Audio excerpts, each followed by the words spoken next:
Right, welcome everyone to XR TV, our new online program. We've got a wonderful event today around economics and the climate crisis and coronavirus. And I want to pass over to Gail, who can maybe do a bit of an introduction to the wonderful people we've got here today. Thanks, Robin. I think Roger's going to just give a little bit more context for what we're Yeah, I'm going to say a little bit, and then Gail's going to say a little bit, and then we're going to get going. So sorry about late starting, everyone. But yeah, my name is Roger Hallam, and it's Gail Bradbrook, and we're like interviewing these amazing people that Gail's going to talk about in a minute. If you're not aware, XR TV is sort of being set up for the coronavirus sort of period, maybe longer. So there's information and discussion and public debate around all the issues we're all thinking about while people are sitting at home, feeling stressed and depressed and, you know, thinking about what next. Just to be clear, like neither myself nor Gail are talking on behalf of XR or anything official like that, and everyone's talking on their own behalf. Hopefully we're going to be starting a bunch of interviews and discussions. So there'll be other people coming along, but me and Gail are getting things kicked off in terms of sort of hosting these sessions. I just want to say before we start that I think it's important to acknowledge that this is a time of enormous stress and suffering for millions of people at the moment. And it looks very likely that tens of millions of people are going to be in that situation very rapidly if they aren't already. So I think it's important we bear that in mind as we do this discussion, that there's a real world out there, and it's really difficult for many people. The other little sort of housekeeping point is, if you're new to XR when you're watching this either on YouTube or whatever, you can sign up on the website to get more information. And XR unfortunately doesn't run on thin air, so if you would like to make a regular donation, there is a button on the XR TV front page. So what I'm going to do is pass over to Gail, who can introduce people, and then we can get going. Thanks, Roger. So the topic today is economics and crisis, coronavirus, climate, and what needs to change. And we've got three awesome economists with us today, and I am a bit of a fangirl of all of them, actually. So I'm very excited to have Paul Mason here, who's an author, commentator, and the former economics editor for Channel 4 and BBC Newsnight. Professor Molly Scott Cato, a professor of green economics and the former Green MEP for the Southwest, and a Quaker mate of mine as well. We ran children's meetings together sometimes. And Anna, I didn't know if you were a professor or doctor actually, but author and economist, focus on the global financial system and in particular specialisms around sovereign debt. So welcome to you all. We've got Paul for the first hour, we've got everybody for an hour and a half, Paul just for the first hour, so we'll go over to some audience questions. There is no question too dim here. I think one of the things with economics, I used to run a sort of economic literacy project called Street School Economics. In fact, if you put my name in YouTube, you'll get a video I did in 2013 trying to speak to people who feel overwhelmed by economics and that it's a subject they can't get their head around. And I think there's a real need for economic literacy these days. And the simple point really is it doesn't have to be how it is. Mrs. Thatcher said, Tina, there is no alternative. And like it clearly is, because capitalism seems to be having a bit of a rest and we're all socialists at the minute, is one way we might say it. I mean, that's not entirely true, but so I want to ask each of the panelists for your own perspective, really, about crises and economics. You know, why are we here now? We know that the coronavirus is related to environmental destruction, so it's less about why this virus has arisen, but why were we not prepared? You know, I mean, we've been talking about pandemics. You've got Bill Gates online. You know, he's got great both credibility and sway, saying that we need to be ready. We've got the possibility of other health crises relating to the overuse of antibiotics, for example. That could happen at any minute. We had Mervyn King saying that a financial crisis could happen again. We're here because we're talking about the environmental crisis. What is it about this system that's both creating crises and not ready to do anything about it, Paul? Me. Yeah, Okay, right. Well, hello. So I'm going to just do my 101, what I think is happening in terms of economics as a result of coronavirus. We could come back to a big question, which is, the mainstream sees both climate and crises like coronavirus as exogenous, external to capitalism. But of course, they're not. Capitalism creates the climate crisis, and there is a strong argument that the deforestation, the urbanization, is also accelerating these zoonotic viruses. Anyway, but let's put that to one side and just look at why we're in crisis. First of all, 2008, we kept the system on life support through something like $75 trillion worth of more debt on top of what we already had, and through central bank money printing, through money creation operations. That's the 10, 12-year recovery we've had since 2008 was built on basically state support for the economy. So, and even if you're looking, I've been looking back through just, November, December, all the headlines are, this is the top of the market, it's gonna burst. China's, lots of countries that are in debt to China can't sustain their debts. So we're already facing a problem. You'll hear politicians say, well, the real economy is all right, so it should bounce back afterwards. There'll be a V-shaped economy. And all of us who are covering, Anne, Gail, we've all, Molly, I think you're still here, I can't see you now, but we all remember Alistair Darling saying the same thing in 2008.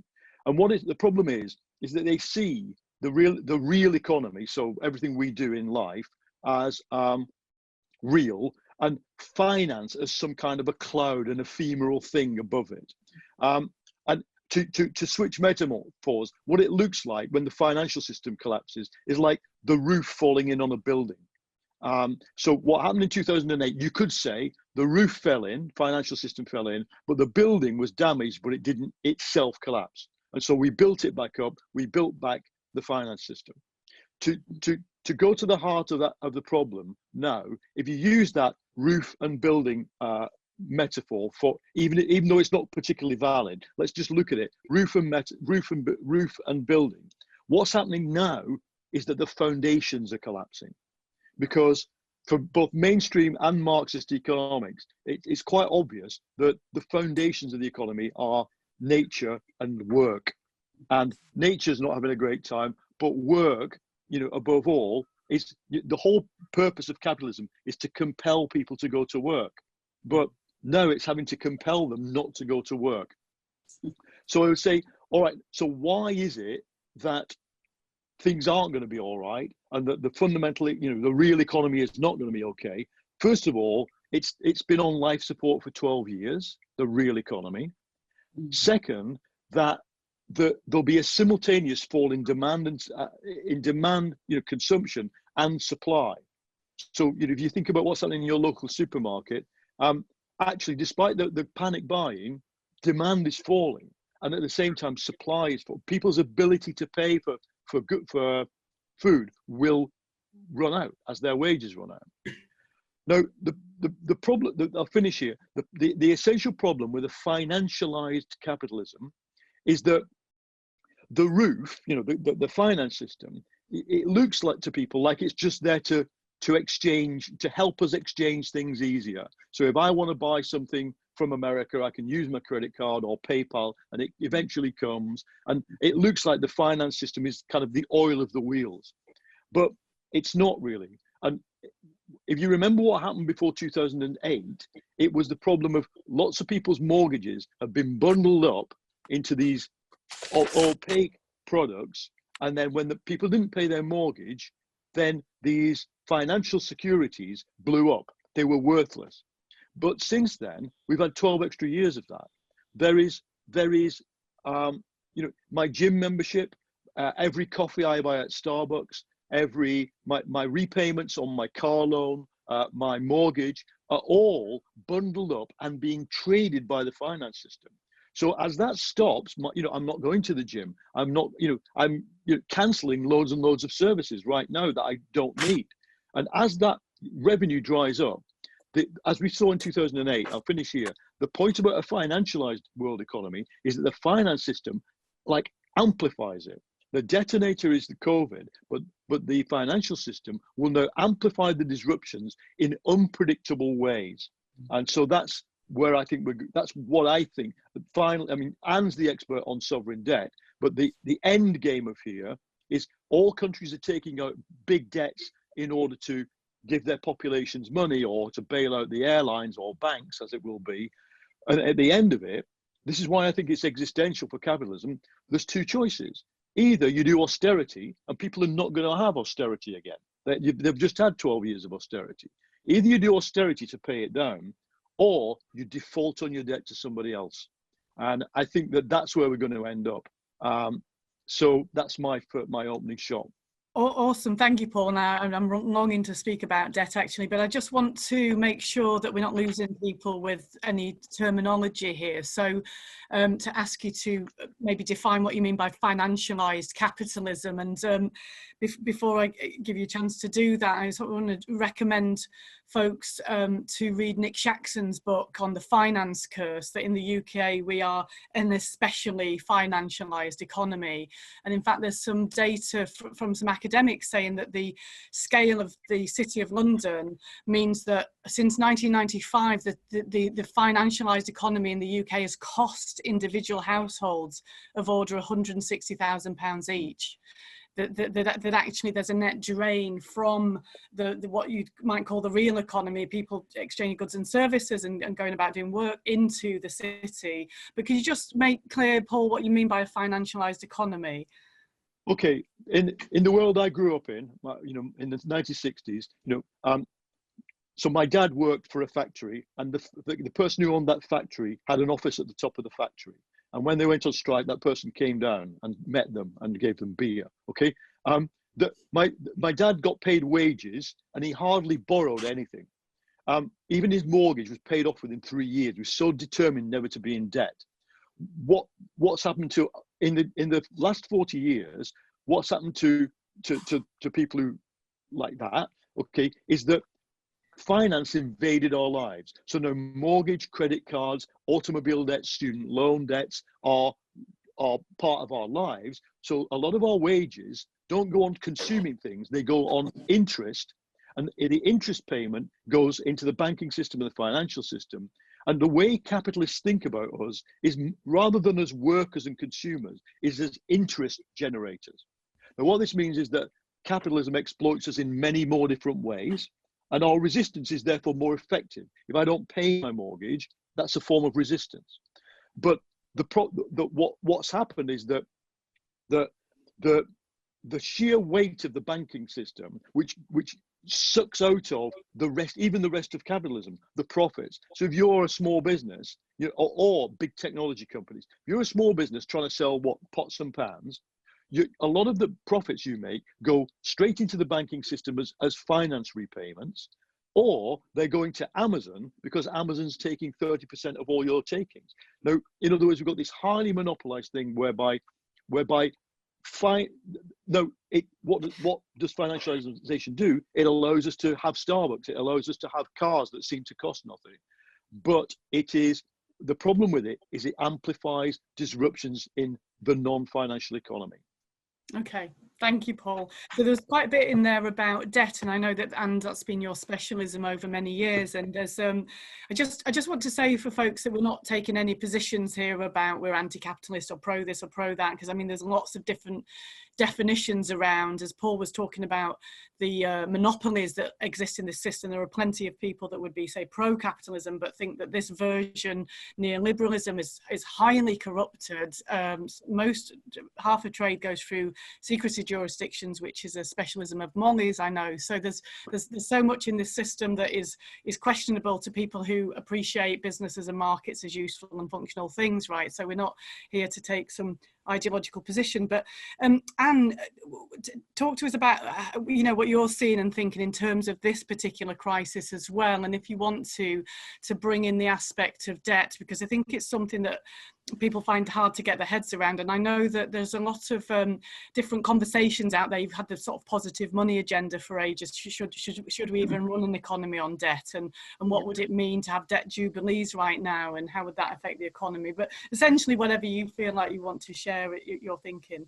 Sure. So first of all, thank you for having me on, and great work that you're all doing. I want to say this, that, after this crisis, we're going to spend a lot of money repairing our health systems, a great public good, which is our health system. And I think it was finally dawned on even the most reactionary that, the economy, life, we can't exist without a well-resourced and decent public health system. But there is another great public good that needs repairing, and that we tend to have a blind spot for. And that is called not just the financial system, but the international financial system. Because all of our domestic economies are part of a bigger economy, the international financial system. And Paul has just mentioned that you can go shopping and buy an American product with your credit card or PayPal and so on. And that's precisely the purpose of the international system, is to enable, if you like, capitalism to operate within global markets and not restrict itself to domestic markets. And so the thing for me that is really the big story of the day is globalization. And I want to say here that a lot of people who regard themselves as progressive, as on the left and so on, are pro-globalization. I have to tell you that most social democrats are pro-globalization. And globalization is the thing that's brought us this crisis. So let me explain. Under globalization, on the left, we understand money flows effortlessly across borders, almost without friction. We know that trade is freed up and can go where it will, more or less, with only tariffs and other minor restrictions on trade, because an enormous effort has gone into removing all restrictions on trade. But there are restrictions on the movement of labor. And now many on the left believe that we should all be able to move around the world, to go where we will, when we fancy, and at will. And for me, that is why, the international airlines have done so very well. We all expect to have, I'm appalled by my generation, who when they retire, think the first thing they have to do is go on a cruise or go to some remote and exotic faraway country for a holiday, and have to spend most of their year on those holidays.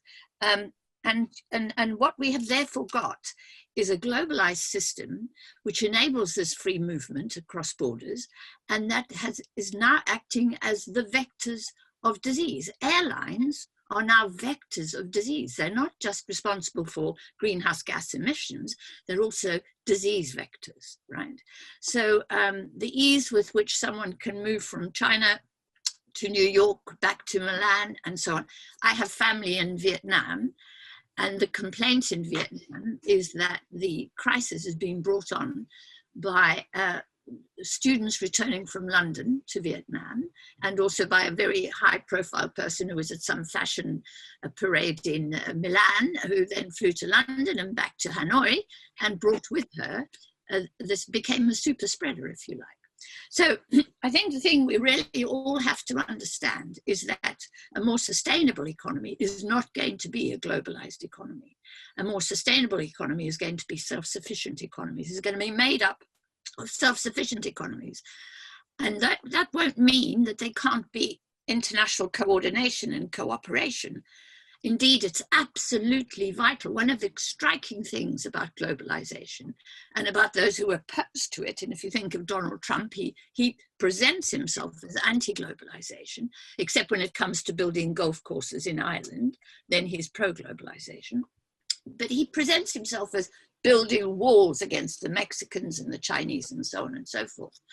But come the crunch, he's actually pro-globalization. So, I mean, what we're seeing is that this system, so Donald Trump is a nationalist at heart, and we've seen the rise of nationalisms in Brazil, in the United States, in India, in Hungary, in the Philippines, wherever, where you're getting authoritarian nationalist leaders saying, we're going to protect our population, our people, from market forces, essentially.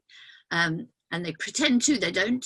Bolsonaro is clearly unconcerned about the security of these people, but nevertheless, that is the platform on which, and at the same time, they refuse to work and to coordinate internationally. So the United States and Britain will not work with the Europeans and will not work with the World Health Organization, which was set up to establish these international coordinating policies, so that when we had a crisis, we could deal with it.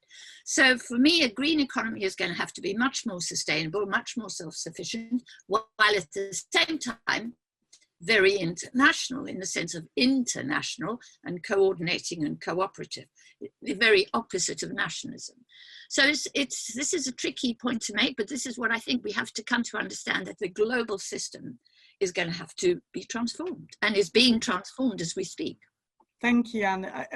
It reminds me of a figure, it comes from the New Economics Foundation. It's back in 2004, but when we imported 310 million pounds of beer and exported 313 million pounds of beer, that's the kind of madness that you get in a global economy, right? But yeah. Molly, you wrote about bio-regional economies, and here's Anne talking about the global financial system. Who do we hold accountable for this system? I mean, that's a sort of one of the things that Extinction Rebellion's calling for this year is a global citizens' assembly, the way I say it, to rewire humanity, to look at the lack of democracy globally, and also, to look at the economy as a global phenomena and saying, like, do we really want this kind of economy that's doing this to us? People can't make the end of the month, and we're looking at the end of the world, So who do we hold accountable, and how do we bring about bioregional economies, or anything else you want to share with us? Yeah, that's a difficult one. I mean, to me, it's a design problem, and the design's been built up over quite a few years. And so I think where I'll focus is thinking about what we're learning through this crisis about the design problems with this economy and what we need to change to build a sustainable and humane economy for the future. And so I think the first one is that the economy is social. So we tend to think of ourselves as cogs in a machine. Often we think about the economy in that way, but actually, I don't entirely agree with Paul. I don't think the economy is about work. I think it's about people and people interacting in various ways, some of which are useful and some of which aren't useful. So what we're finding is when we can't interact and be social with each other, the economy grinds to a halt. And that's quite an interesting lesson, because the economy is about all of us. Capitalism is a particular form of economic life, but many of us now are falling back into different forms of exchange and production and usefulness, whether that's getting a prescription for an old lady or exchanging a face mask and a loaf of bread for 6 eggs, which I did yesterday. So different forms of economic life are coming into being, and I think that's going to be an important lesson for people.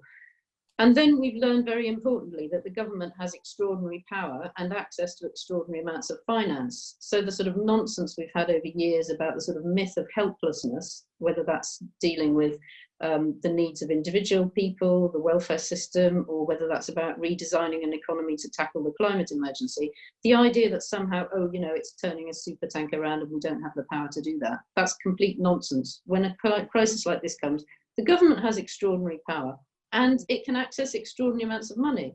Now, I would argue it should have found most of that money through a direct money creation program through QE, rather than through debt, which will force future generations to repay. But whatever, the government can overnight create vast amounts of cash. So we've learned that austerity was politically motivated and not an economic necessity. So in other words, we have enough money to pay to deal with the climate crisis. If we can deal with the corona crisis, we can also deal with the climate crisis. We can just make the money to do that. Thirdly, slightly tying in with what Anne is saying, we're learning that global supply chains are fragile and leave us very vulnerable. My view is we'll see that more in the new year. I mean, if I have any advice for the people listening, it's plant potatoes, because we have no idea what's coming in the autumn or next spring. But if you have a piece of ground, you know, I'm sure you're doing that, Gail. Everybody in Stroud is planting things, because the food system is ceasing to function already. If this goes on for 6 months or a year, that will only get worse. So there's a very practical thing we can all do. But conversely, to me, I'm impressed that most of the time the market works really well for individual private goods. There's good signalling, people know what they're buying. We don't have an equal share of money, and that's why some people don't have enough money to buy things. But I'm working in my local economy now, trying to tie up people with production and trying to persuade people to not stop producing bread and so on. And I can tell you, it's impossibly difficult. So as an economist, it's quite interesting to watch that. Then we've learned that our government should have control over public utilities. In France, Macron can say, you don't have to pay your electricity bill because electricity is publicly owned. Now, we should have the same power here. It's obvious that in a crisis, you need to be able to suspend people's bills or to be able to ration the way basic services are being used. I think the government should take those powers right now, but if we already had public, that's why we say you should have public utilities. If something is so fundamental as, you know, the internet, water supply, electricity, you shouldn't end up in a crisis situation where some people might lose access to those utilities because they don't have enough money. They're too important for that. We might throw housing in there as well. I probably would. And certainly the idea of people earning rents from a house that they don't need to live in at a time when other people don't have a home is something that should be challenged right now. I've only got one more now, right? So yeah, so and what we learned about the health service is that all that slack, so-called slack that there used to be there, was actually preparing for a time like this. So as we pared our health service down to the bone, as we made sure we had 98% bed occupancy, we were building up to a situation where when we had lots of people suddenly coming into hospital, we simply didn't have the capacity that actually Italy has. So the situation here is likely to be worse in yeah, you say a few days, I would say 2 weeks. It'll be worse than it is in Italy probably. And finally, what we learned is when the shit hits the fan, your best defense is a strong local community. And the sort of idea that you're somehow detached and living in some global space is completely undermined now. What you need is the people who live down the road and have chickens, or somebody that's going to come around and put soup on your doorstep when you get a fever. And I'm so glad I'm in Stroud. And I think lots of other people are finding the benefit of their neighbours and their local communities. That's an important lesson that we can take forward in redesigning the economy. I'm sitting here, Molly, selfishly thinking, stop mentioning Stroud. Everybody's going to come. You get in the car, right? You head to Stroud, it's all fine in Stroud. Anyway, but yeah, thank you for that. I just, I guess to move over to ask the next set of questions that we want to, what we need to do next. It's 2:30, so shall we move on to what to do? Yeah, go for it, that's what I'm saying. My favourite topic, dare I say it. But we're like Richard and Judy, we're really doing yeah, I mean, we've only got an hour, so obviously we're not going to be going to great depths, but I really want to sort of shortcut to what I think is a fundamental practical question, which is, at the end of this crisis, I mean, no one knows exactly what it's going to look like, but there's a fair bet, as people have been saying, that there's going to be a really popular reassessment of what it is to live in a society and what it is to live in a certain economy, and in a way that hasn't happened for decades, because we've had this massive shock. So, you know, no one exactly knows what's going to pan out. But as far as Extinction Rebellion is concerned, I broadly predict that we're going to have a no going back sort of orientation. We don't want the airports to reopen. We don't want to be going back to the fossil fuel industries. And there's a possibility there's going to be a lot of support for that, and there's a possibility a lot of people will be opposed to that as well. What I wanted to ask the three of you is what is the positive, progressive, realistic, concretized sort of agenda here that is going to compete with what we know will be the radical right agenda of protectionism and violence? What is it going to look like? Because feels to me like there's been a lot of woolly thinking broadly in progressive circles, particularly around the globalization question, as Anne has sort of alluded to. You know, are we still going to have globalization? And what's that going to look like? Or aren't we? You know, I think we need to have some straight answers to that question. And does that mean everyone's going to be poorer? And is that a bad thing? And how is society going to be structured? You know, so I'm wondering whether the three of you could give, you know, without needing to have a really big, consistent sort of answer, to draw out a few concrete things that people can understand watching this call. Go, oh, right, that's the sort of thing that might be happening. Yeah, how about that? So maybe, Paul, you can respond to that. So let's talk about what will happen and what I want to happen. I mean, I think what is it's inevitable that there'll be rapid deglobalization, certainly of finance, because what's happening is that, okay, let's always keep in mind climate here. The Labour Party's proposal on a Green New Deal, which was inadequate at the last election, saw 88 billion spent over 10 years to completely to decarbonize the energy system, and something like 250 billion overall to insulate homes, to all the other green things, you know, transition the public transport system, cars, etc. So overall, if we're talking about, say, 330 billion was the cost of actually decarbonizing Britain, and that was fairly well estimated. 330 billion is exactly what Rishi Sunak offered the banking system in a loan 2 weeks ago. So we need to get people's heads around the fact that actually decarbonization, if we talk about the sustainability and maintaining the biosphere and all the other things, that's a bigger issue. But the decarbonization aspect of the climate challenge is affordable on the same scale as the bailouts that are happening now. In fact, the bailouts will be a lot bigger than a third of a trillion in Britain.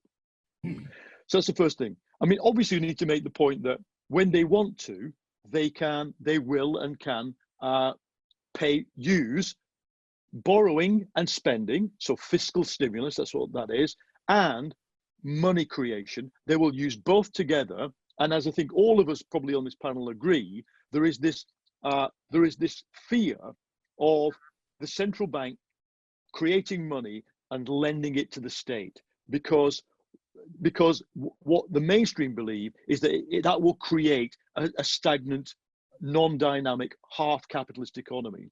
But that's what they're going to have to do. Now, they can do that without destroying globalization, but the problem is then that it creates instabilities. So even 2 weeks ago, last week rather, money started flowing out of Britain to America. And the Bank of England had to do something really urgent, which it hasn't done before, which is not simply issue 200 billion of new money, of quantitative easing, but do it quick and basically break all its own rules. So what that to me signals that the international currency system, that is the international system of obligations, is fragile, and we're going to see capital flight. Now, what you have to do with this capital flight is that, and Anne's another expert on this, is put controls on capital, which is the only modern country that did it was Greece in its crisis. So that in turn fragments the global system. Now, my position is that both for the reasons of needing to, I don't want World War III, because when deglobalization happened in the early 30s, when people reneged on their obligations to each other, that very quickly turned into tit-for-tat geopolitical actions. So I also think that having a resilient, fairly global economy for economic reasons is not a bad thing. As you point out, Molly and Anne, it is a bad thing. It's turned out to be a bad thing for the sustainability of the planet. So what I think we need to do, the left needs to fight for a controlled deglobalization, and in a way, a reluctant one, in the sense that John Maynard Keynes said in 1934, don't wish for the collapse of the global system until you see what comes after it. And so for me, it's that. What does it mean practically?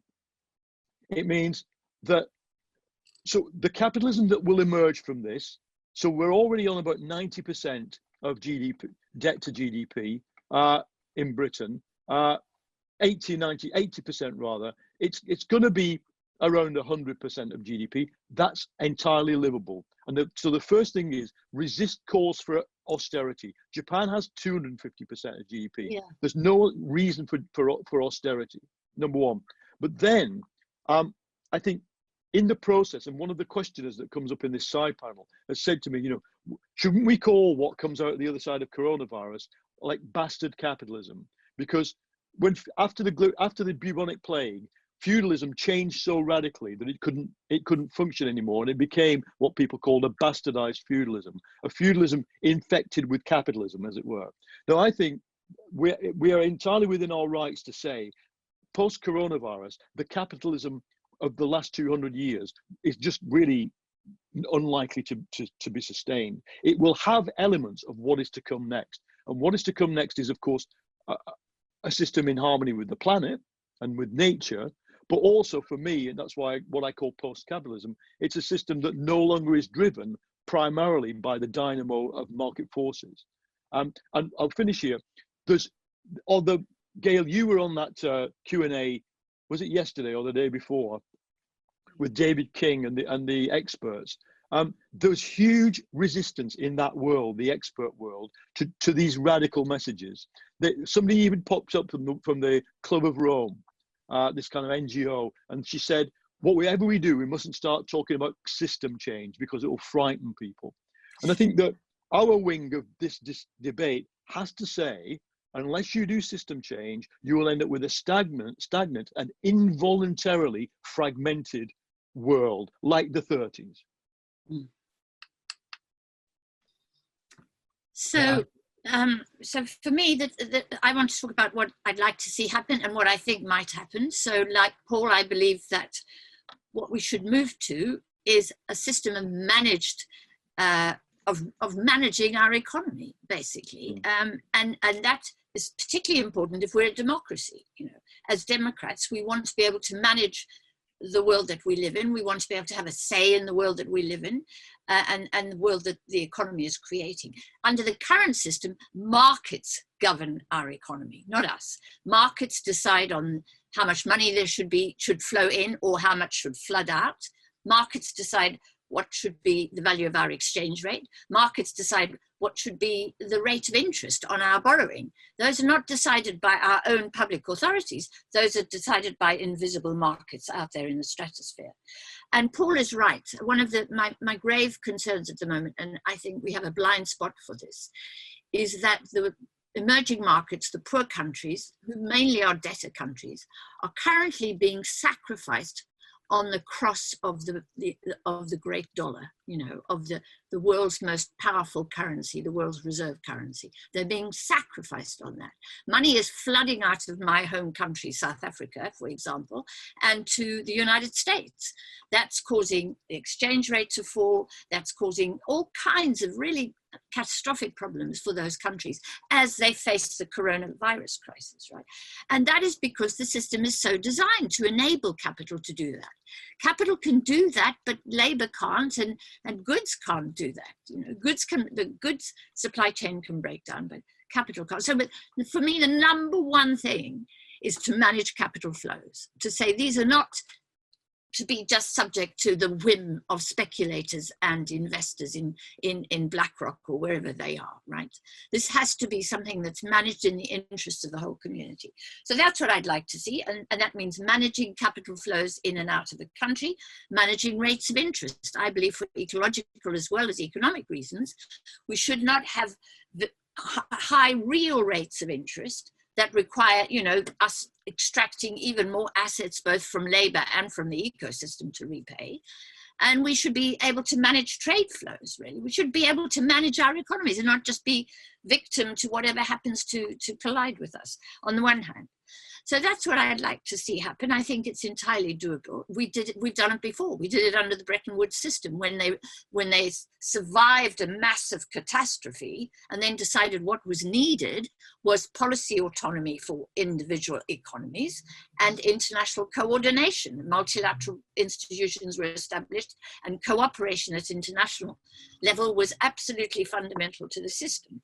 It wasn't perfect, but it worked.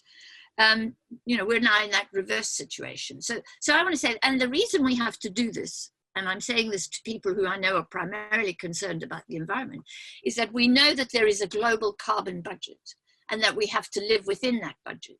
But also, I can't determine China's carbon budget or Brazil's or the United States's, but the carbon budget for my economy, for our economy, is something that we have some control over.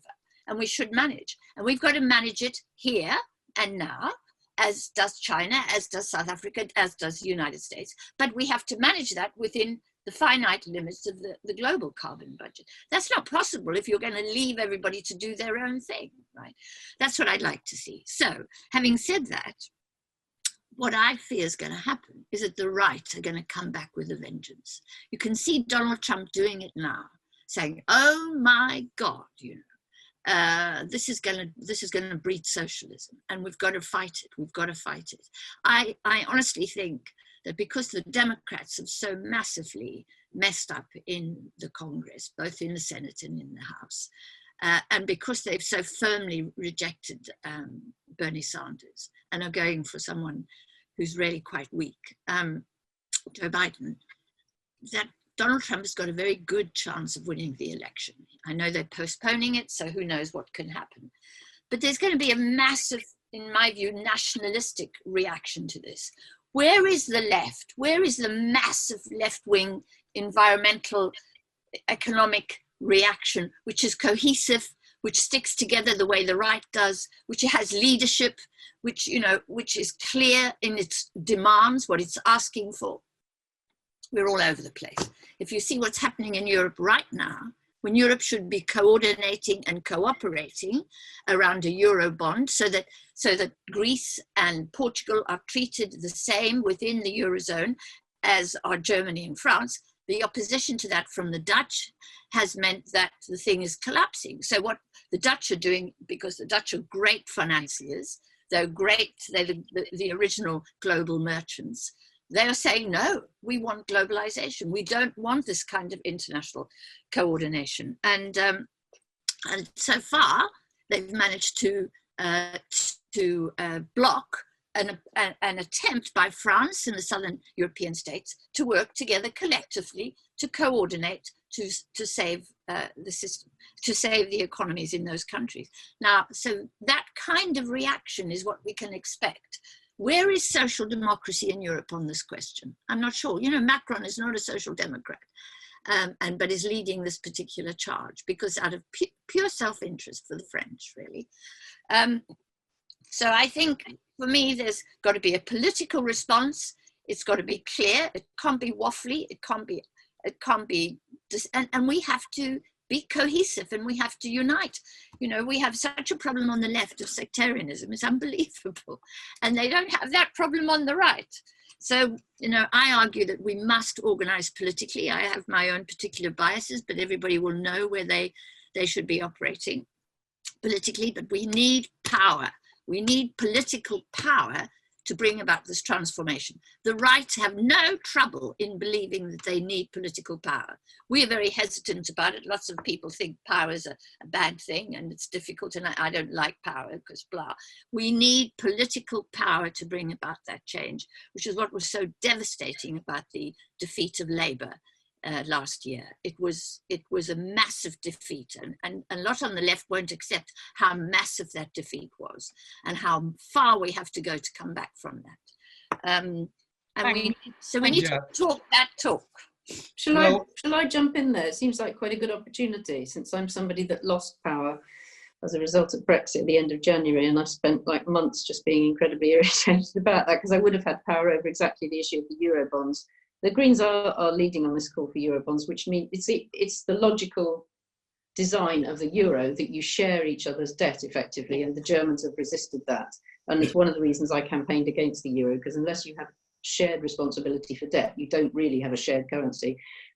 Anyway, so I agree the Eurobonds thing is really important. I wanted to say one thing which isn't strictly speaking to do with the agenda here, but I think it's fundamentally important in terms of the rise of fascism, and that is the need to resist this idea that there are vulnerable groups and that we can identify certain groups in society and they have less of a right to carry on living. I feel this is coming very strongly from the alt-right at the moment. Yeah. And, you know, it's not about your age. It's not about whether you have what they're now calling underlying health conditions. I'm sure all of us actually have underlying health conditions. It's kind of like the modern incarnation of the deserving and undeserving poor, and it should be strenuously resisted. Anyway, that was an aside. The first thing I wanted to say about what we should do is we should all break this connection between wage labour and survival.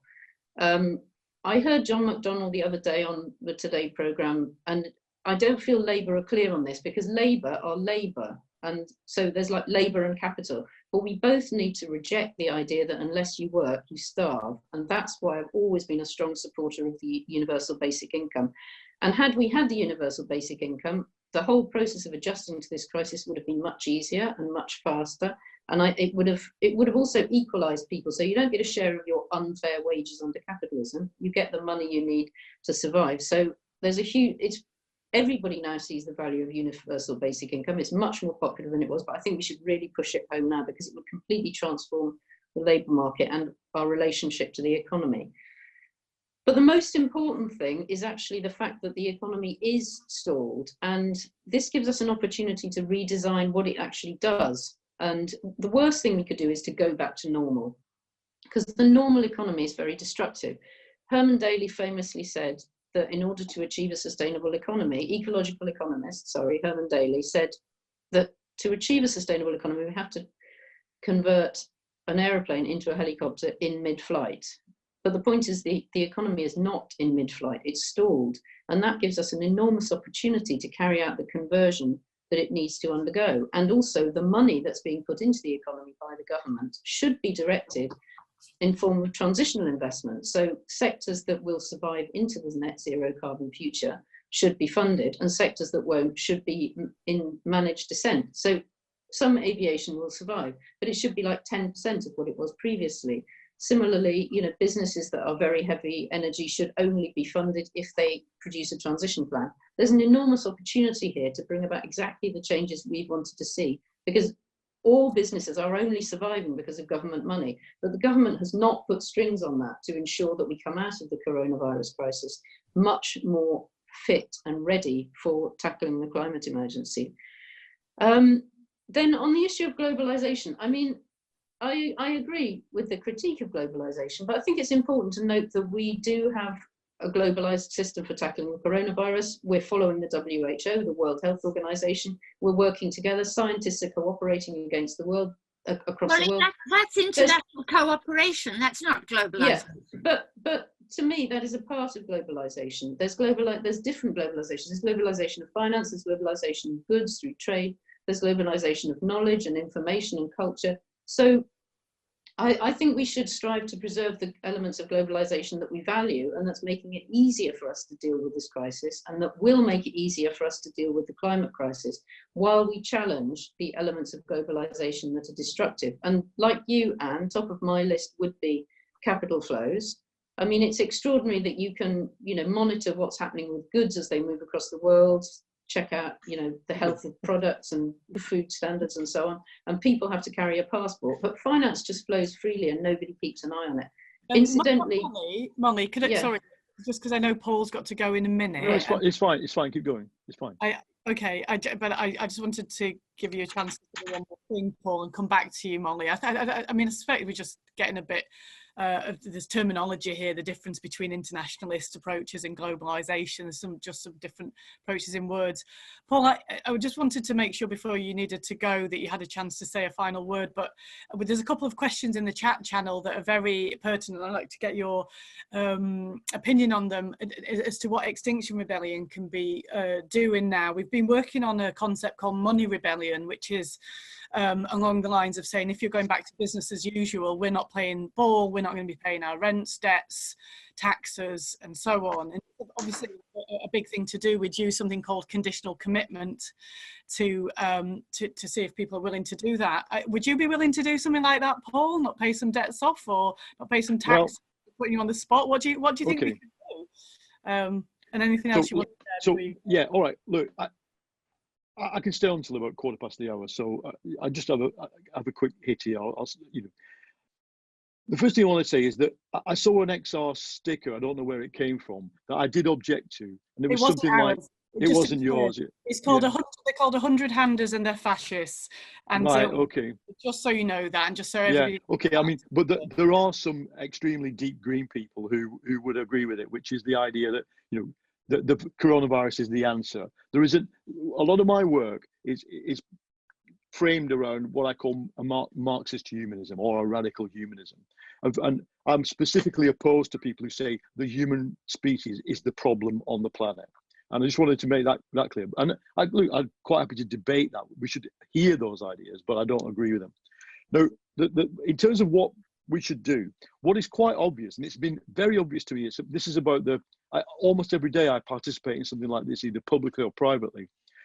An emergent consensus is there, both about the fact that austerity was a disaster, that the marketization of the governance of Britain is one of the reasons we're getting such a shit response to the virus. So you could predict that they get experts in, and then these experts are completely overawed by government, and they're not really scientists; they're medical technocrats. So as we learn the lessons of this, and of course Johnson's quite popular now, but when in 2 weeks' time, when really bad things are happening in ICU units, some of this enthusiasm, this kind of Dunkirk spirit, will evaporate. Now, the consensus about what to do about the virus, which is suppress it, the consensus about what to do about the paying for it, which is you borrow money from the future and you print money now to give yourself a kind of bridging loan, will emerge. That the right are the neoliberal right, the free market right, are accepting now that there's going to have to be monetization of debt. So what is important for me now, and see in the book Post-Capitalism, I argued that the long-term transitional measures beyond capitalism have to be done quite carefully and quite slowly, but we can bring forward short-term, low-level things that we do ourselves. And that whether it's planting your potatoes or having a mutual aid group or consuming big market. And I think for those of us who have the social capital to do that, we should do it. The problem's going to be, we shouldn't start saying this is, and it is great for us, but so many people outside my window can't grow a potato because they live in a shitty apartment and they can't get to the end of the week, and they look at the sky. I look at the empty sky, and I saw a sparrowhawk in central London today in the empty sky, no plane noise, bird song at 5 a.m. and I can appreciate that. But some people look at it and they think, shit, that's my job gone as a security guard, as a courier. And the danger, as Anne says, is that the right, which says, look, we'll bring reality back as soon as we possibly can, and only better, okay? With the East European right-wing governments are right now trying to persuade the European Commission to ditch their, useless Green New Deal on grounds that it's too much. So the debate, we've got to find a way of promoting that which is sustainable and that we want to do without detaching ourselves from the terrified, lower paid people who the last thing on their mind at the moment is climate change. Finally, I want to say, we've got to find the platforms and institutions, Labour, Greens, SNP, Extinction Rebellion, Labour for a Green New Deal, blah, blah, blah. We've got to stop writing the same thing over and over again, to come up with some kind of a plan that is actually, what I mean here is a plan that, say, you, Molly, or me, as part of, I'm part of the kind of Starmer group, or the SNP, we don't sit around saying, your plan's shit, my plan's better. We have a meeting and say, what is the plan? And try and get institutions like parties and like, mayors of cities signed up to the plan. That is actually what happened in the 30s. I mean, you probably remember, the demand plan in the 30s. The Belgian government said, we're going to nationalize the economy. And people looked at it and said, well, this could work. So we need an equivalent of that. And I love the Green New Deal legislation, AOC's Green New Deal legislation, but it's not a plan. It's like a shopping list. And I think that for those of us engaged in political economy, coming with a plan, and at the same time as nurturing these aspects of survivability that foreshadow the kind of society that we want to build. Thank you, Paul. I mean, I just want to reiterate this point about having a global citizens assembly. The idea there is that you guys would be brought in as experts, as economists, and we'd also hear from business leaders and so on, but it would be the people would decide. You present the plan to a randomly selected sortition council from the globe, which would mean it would only be 10% of white people, and then we decide what we think. That's how we go about it. So that's what Extinction Rebellion's general position is, as I understand it, is to say, let's trust the people, and that if you give people good critical thinking skills, which is part of the process, that people can hear from experts and make decisions. And we have been working with other organisations to get that set up. I'm going to bring you back in, Molly, in a second, but Paul, you were just talking about when the shit hits the fan, frankly, and I think it feels important to say that I believe it's really rather probable that there'll be some form of blaming the people for what we're about to experience, that somehow it will be those selfish people that went and did some non-social distancing or whatever that they were supposed to do. And I'm not saying that everybody's behaved perfectly or anything like that, but Nafis Ahmed has just done some investigative journalist reporting in Byline, 3 different articles that's very worth checking out, as well as Daniel Schmattenberger talking to Rebel Wisdom, if people want to understand some of the systemic issues that's caused this crisis and what's gone off behind the scenes. And I'll just share one anecdote before going back to you, Molly, which is being with a friend of somebody who's in the communications department of the government, that there were press releases about to go out from the chief medical officer that were pulled last minute. So when there's the moment at which we're trying to blame British people for not pulling together or not doing the right thing, let's be clear that there were those of us that wrote along, Dr. Rupert Reed organised this. We wrote with the lead from the Lancet and others to say the precautionary principles need, and we need to be moving faster sooner, that these crises we know are coming, and that the system's not tackling them. So for us, it's about our political power, and just to answer those questions in the chat channel about what we could do. I think we all have to really think about what we're willing to do now in terms of a money rebellion, which is, what would you be willing to refuse to pay debts or taxes or rents or all of the above if you knew that a certain number of people were going to do it with you? It's time to take our power, because change only comes when you've got power, and power lies in the collective. So anyway, back to you, Molly. You were mid-flow, and I'm sorry I stopped you, but we were talking about what you'd like to see change, or what you believe. Okay, I've got notes, so I know exactly where I was. I was just agreeing with Anne about the need for capital controls, and she mentioned Bretton Woods, which was the conference at the end of the Second World War, where after all the mayhem of the 1930s, it was acknowledged that there needed to be a global financial architecture. Obviously, it was only kind of the colonizers and the white men in the room, but nonetheless, the plan was pretty good. No, it wasn't actually. It wasn't. It was extraordinary, because Indians and African economists were there too. It was amazing. Okay. Fine, but they weren't actually countries at that time, were they? So they didn't have the power that they would have now, is what I'm saying. As independent countries, they should have a lot more power over determining financial outcomes than they did then. So anyway, I also am a fan of Bretton Woods, and I think that's what we need, a plan designed architecture to make sure that the financial system works. I would just say one sign of hope here is that because of money laundering and financial crime and terrorist money flows, we actually have made a lot of progress in the European Union in terms of transparency around money flows, but no countries actually are controlling money flows. But we kind of have made progress that we can build on there, I think. We need to do it, but with that, we've had the mayhem. Let's do it before we have to go through the war, would be my hope. And the last thing I wanted to say was, coming back to Paul's point, I agree. I think we've got to get ready for 2024. I'm not going to address what you said, Gail, about alternative democratic forms. I do think they're really important, but that's not what this webinar is for. I'm very happy to join you for another webinar, but just on how we get an economic plan, I think it would be fantastic if we did that across the parties that aren't the Tories, and then made it part of a popular front for the next election. And I would like to see a platform on climate action and a platform on constitutional action agreed with all the best coming forward from all the parties in a pluralist way. And then we don't even have to wait to have an election to change the electoral system. We could get a guaranteed victory in 2024 and then put that into practice straight away. We haven't got time to get an election, possibly Labour lose again, or, we could do the negotiations we would do after an election, before the election, and then put forward a popular front. That would be my preferred route forward for actually making this stuff happen, I mean. Thanks, Molly. And Molly pulled that off in Stroud, so maybe that's from Molly, rather than organising people planting spuds.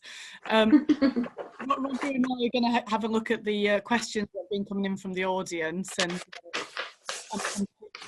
So, Roger, did you have one that stood out that you wanted to go with, or just asking the panelists? Maybe. Well, I haven't got a total overview of them, but I just the first one I've looked at, I think it's quite interesting. Well, maybe you've answered it already, but electoral politics isn't necessary anymore. Is that? I mean, I suppose the broader question there is that going to work? Is the Popular Front going to work? And maybe I can add my own slant, because the left seems to be in a complete mess, in my personal opinion, on what globalization is and isn't, and whether we're still going to have it. And if we are, what it's going to look like. And that seems to be something that, I mean, Anne's said quite directly about an opinion on that, but it certainly isn't shared on the whole of the left. So, how are you going to square the circle when the left hasn't got a consensus on globalization? And how's the Popular Front going to be created? Well, can I just say, I mean, some people believe in democratic politics, some people don't. Some people believe in representative democracy, some people don't. Personally, I favour a form of representative democracy advised by a series of citizens' assemblies. But in any society, you have to decide who's exercising power, and those people have to have consent, or you end up in a revolutionary situation. I'm not a fan of revolutionary situations. I think they're unpredictable, and generally the vulnerable lose. But anyway, all these questions are up for grabs. I'm just telling you my own opinion about how that might work. And I believe in pluralist representative democracy through a proportional system. And after those elections, the people who have been chosen by the people at large as their representatives negotiate over what should happen in that country. And all I'm suggesting is that's how most democracies work. Most European democracies, most democracies across the world, ours is an exception, where one group gets all the power, and in our system, that's usually the Tories, because they exploit first past the post. But then, so all I'm suggesting is the negotiations to form a coalition government and its platform would take place before the election rather than afterwards. And of course we don't agree, that's the kind of difficulty, but also the beauty of pluralist politics. Everybody brings something to the table, you trade off, you arrive at a compromise solution. And that's how I worked in the European Parliament. But it's definitely preferable to splitting and allowing the Tories in power forever, which is unfortunately what we've done for far too long in this country. Yeah. Okay, I just thanks, Molly. I just want to move on to some of the questions. I maybe try and blend Eddie O'Sullivan's and Will Farbrothers together, asking about economics. Eddie's asking, he's using an analogy of epidemiology and saying that epidemiologists' forecasts are constantly changing and proving to be unreliable, and in a similar way they're impacted by human behaviour just as economies are. And to what extent, asks Will, is mainstream economics the root cause of the problem that we face? Yeah, what's the problem with economics? Can I answer that one? Because I think Paul, he's got a really important point, that mainstream economics is very largely the cause of this problem. It has prescribed, it has advised, and then it has stood aloof from the crisis as if it were nothing to do with the mainstream economics profession, when it's entirely based on their theories and so on. So I think that is the problem. Can I just say, in response to Paul's point, which is that we have to come together again around a plan B. There is a plan B.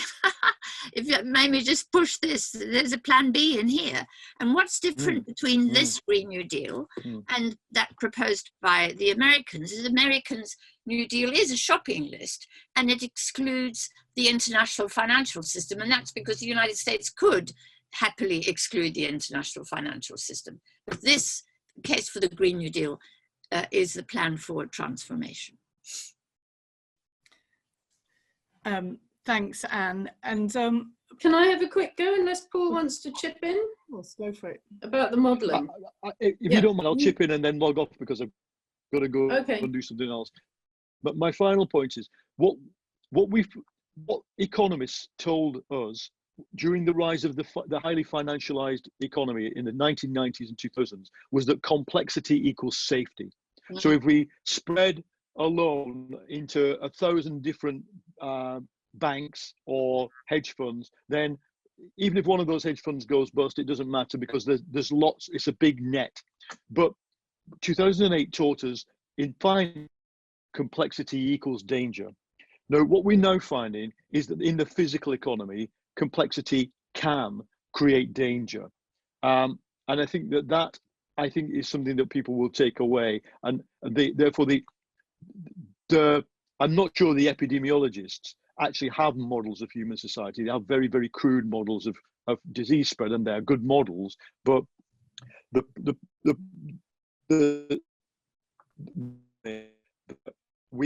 everybody can predict the next two phases of the crisis that's going to take place, because we're all fixated on the relationship between the epidemic and the economy.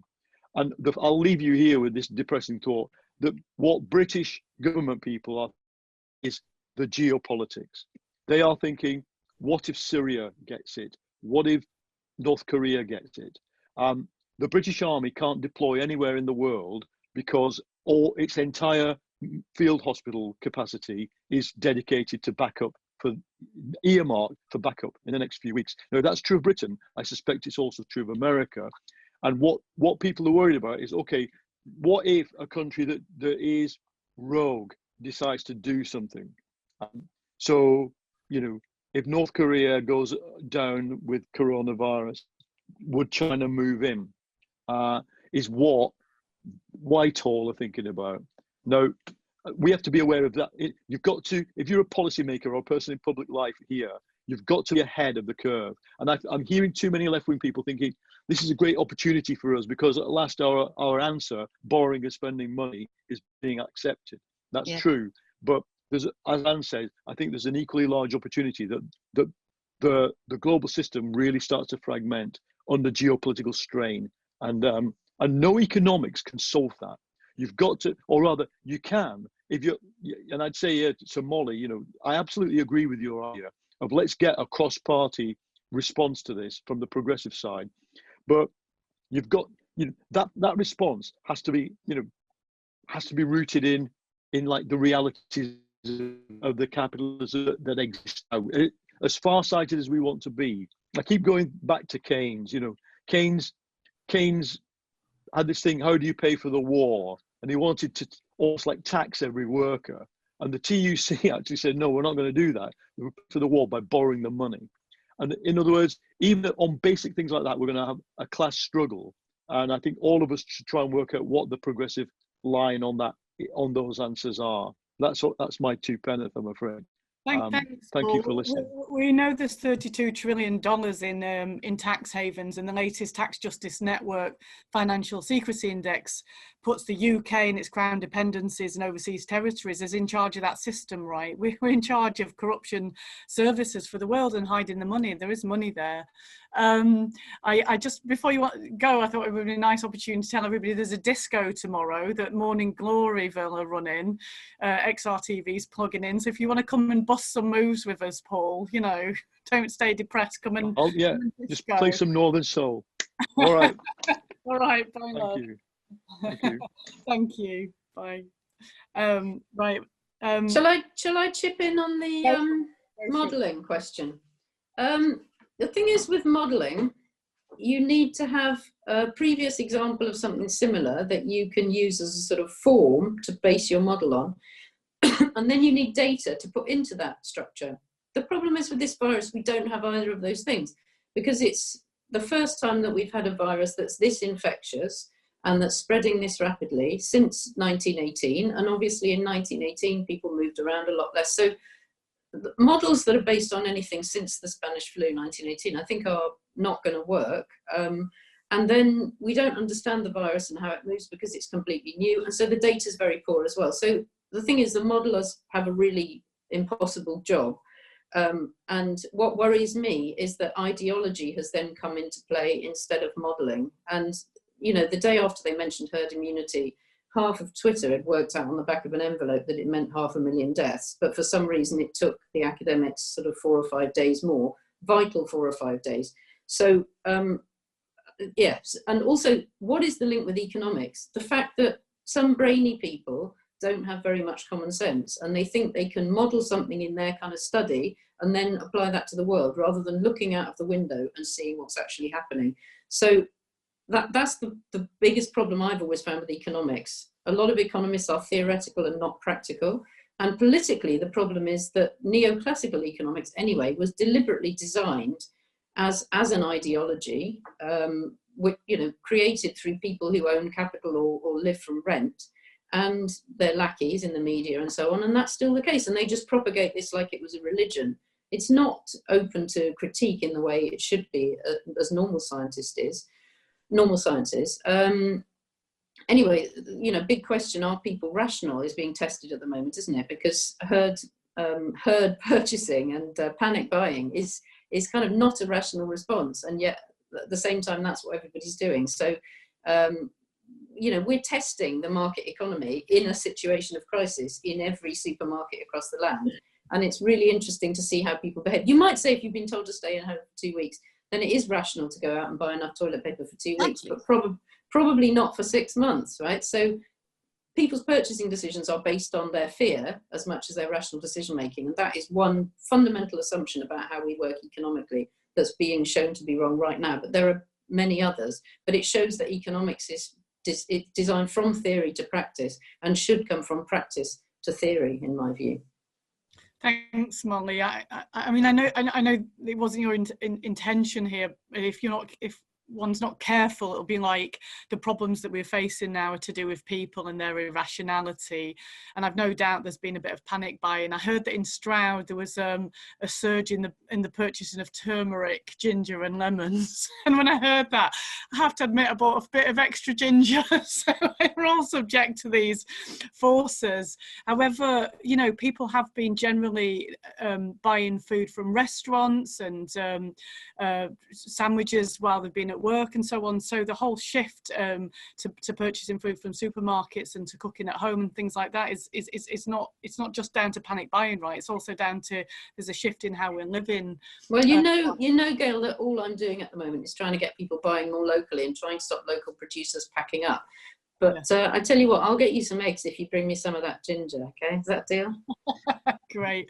Well, you're all right. I was at Stroud's Farmers Market this morning, and we're part of a local farm and all the rest of it. So it's good for those places that have been thinking ahead about these transitions.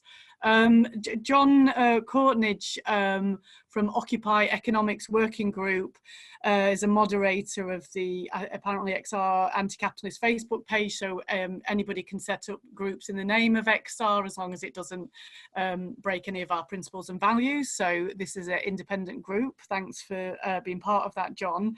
And there's some plans there for cooperative socialism, interestfreemoney.org. And I suppose, obviously, John, I haven't had time to, the panelists, I guess, wouldn't have had time to look at some of the proposals that are in there.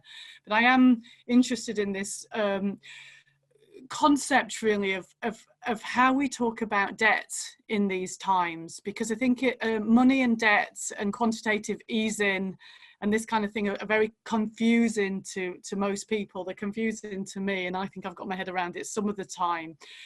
So I just wondered if either of you would be willing to talk to the idea of the possibility of debt jubilees, what it means to create money as debt or money as credit, what happens to interest payments. I'll give one piece of information to people, which is that a lot of this money that's hidden in tax havens is used to buy up government bonds. And so that means that we pay interest on the tax that's not being paid to us by corporations because they're buying the bonds, and we have to pay interest on those government bonds. And it's this kind of hidden issues in money supply that impacts us. But I know if we've talked about in Money Rebellion starting a debt rebellion, refusal to pay debts, because that's about paying interest, and interest tends to flow up to a few wealthy people. Do you have anything to say about that, Anna or Molly? Because I think these are I mean, I'm sorry, Gail, I'm not conscious that you asked this question way back. Yeah, I just want to clarify. First of all money is debt. All money originates as debt.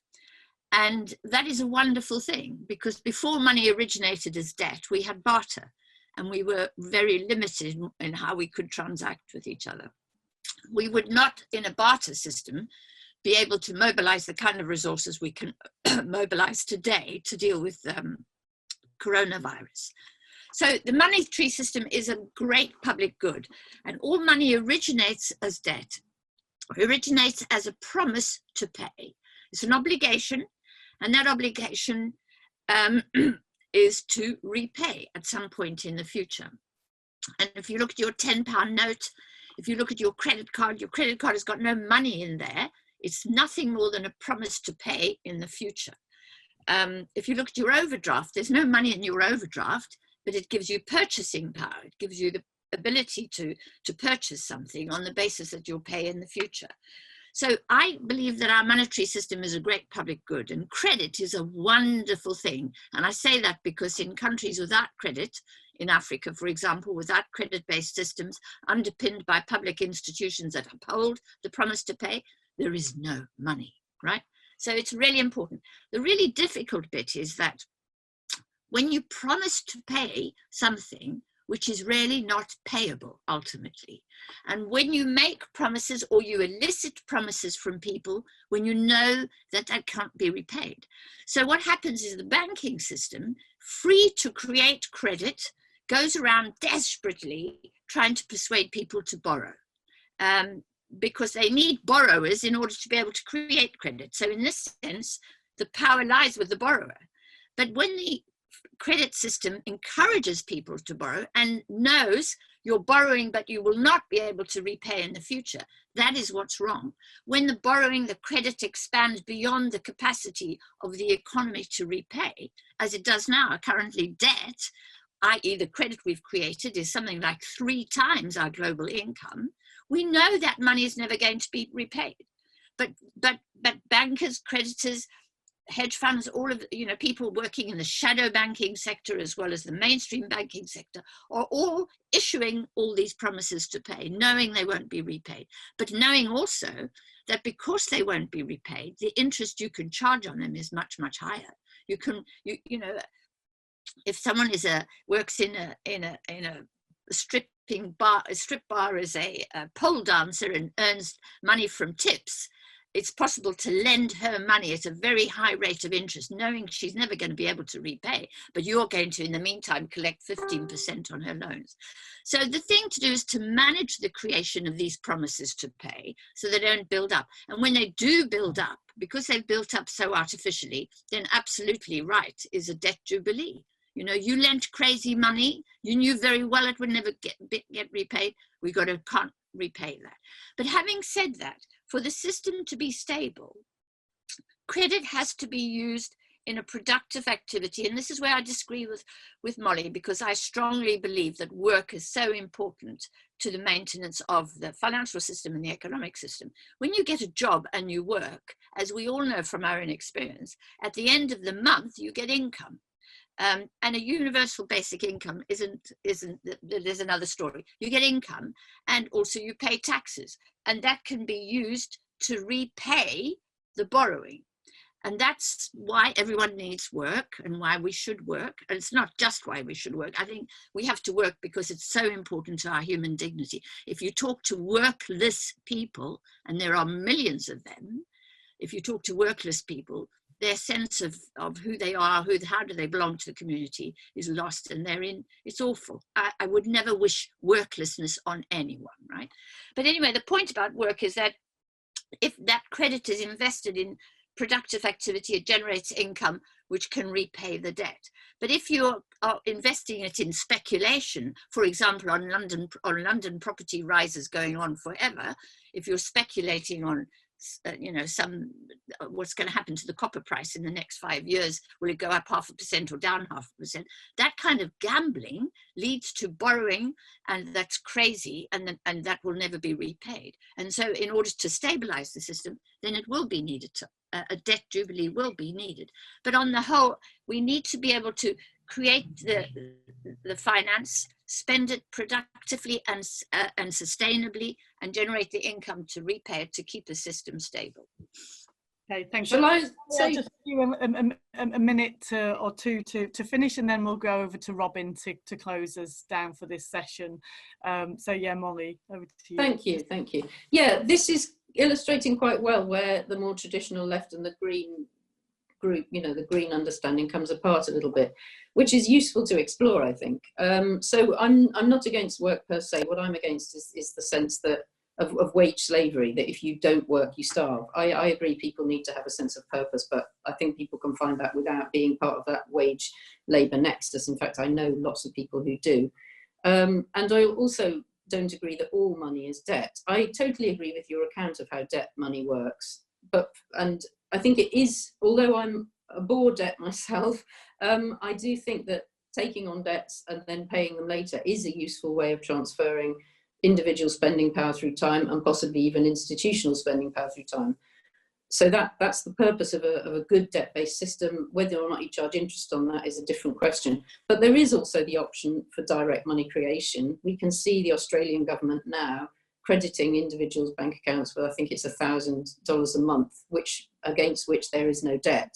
Similarly, the Bank of England could buy government bonds, credit that money into the government's account, and then spend that to pay nurses, or to just give it to us, what they call helicopter money. But obviously, as Greens, we don't particularly like the idea of it being dropped out of helicopters, but it could be credited in our accounts without any debt. And I know John, or I have known John in the past, and I think probably his proposal is something like that. So I would say I do agree with that proposal. And my problem with having a money system that's based on debt, firstly, it's the rentier problem. It's the fact that people who have assets, excess cash, lend it to people who have less, not enough cash, and then they take an income on that. So the poor people are rewarding the rich people. And that is one of the main causes of inequality in society. But you also have a similar problem through time, effectively, across generations. So if people borrow money now on the understanding that it will be paid later, effectively you're putting a demand on future consumption, and you're putting a pressure for the economy to grow to repay that demand in the future. And to me, that's one of the fundamental drivers of unsustainable growth in our economy. So I do think sorting out the money system and basing it more on direct money creation rather than on debt-based money creation is fundamental to tackling the unsustainable economy. All money creation is, so when QE is nothing but the exchange of some collateral for liquidity. It depends what the collateral is. There's no such thing as printing money. Central banks do not print money. But it depends what print some money, but central banks create liquidity through the exchange of collateral with their clients. Over time, folks, actually, and it's I'm fascinated to hear this. And we said we'd sort of finish around past. I know Robin wants to come on board. I've got to go. turn on your camera to come and make a shout out. I'm just going to be cheeky and let you have a. Is there something you want to respond to on that one, Molly? Or just to say, it very much depends what the asset is that's bought in return, and if it's government, if it's a guilt. I've got a request for you two. You're green and left. Can you get together and tell us what you want us to do? Because Extinction Rebellion wants to fight and in a good and wholesome way, in a loving way, for a beautiful future, and we kind of need to know what we're asking for. No, to be honest, Gail, I think that's a little bit unfair, because there is disagreement. It's the nature of political and economic life that there is disagreement. You can't, otherwise we would just be in a technocratic universe, and we're not. Yeah. And if you want me to answer the individual action point, I would say the point about that individual action of refusing to pay your debts is you will be prosecuted. If you want to be prosecuted and go through the courts and then use that as an educational opportunity, then it's valuable. My sense is you won't get enough people to join you so that you'll threaten the stability of the financial system. So it won't work in that sense, but it might work in an educational sense. Yeah, I mean the financial system's threatening itself. We want to create more disruption at the minute would be my personal view. But I mean, I think it does. I'm going to have to go, I'm afraid. So are we winding up? We are indeed. Thank you. Can I depart without disrupting anything? Yeah, go ahead, Anne. Thanks so much for your time. I appreciate it. Yes. I'll just wrap up here. Thanks so much, everyone, for tuning in for this edition of Exile TV. We're just getting going with this, but it's going really well so far. I just want to thank everyone for being part of it, and just let everyone know about our new program, Alone Together, basically helping to support people with regenerative resources. That means resources that can help people, with well-being, etc. in this time of coronavirus. Extinction Rebellion is all about community and how we can bring that together. So I really invite people to check out our website. And for people who have enjoyed the show today, please do, go onto our donate page and support the work that we're trying to do as we support each other. Please help support the rebellion so that we can continue to fight for life on Earth. The coronavirus has changed many things, but the rebellion must not stop. It's really vital that we continue to work together on this. And if you go onto the donate page, you can see we've got a new direct debit for the rebellion, and you can just go on there and fill in your details. It's super easy. So thank you so much for people who are tuned in today for supporting in this rebellion, and check out the new TV channel and the handbook we've got out, which gives all the events that are coming up over the next week or so. We're going to have more great events like this with the great speakers we had today, with Molly and Paul and Anne. And we've got Tony Spencer and Bayo Akomalafe coming up soon too. So look forward to that with everyone. Thanks so much for tuning in. All right. Great, thank you. Goodbye, everyone. Thank you very much. Bye.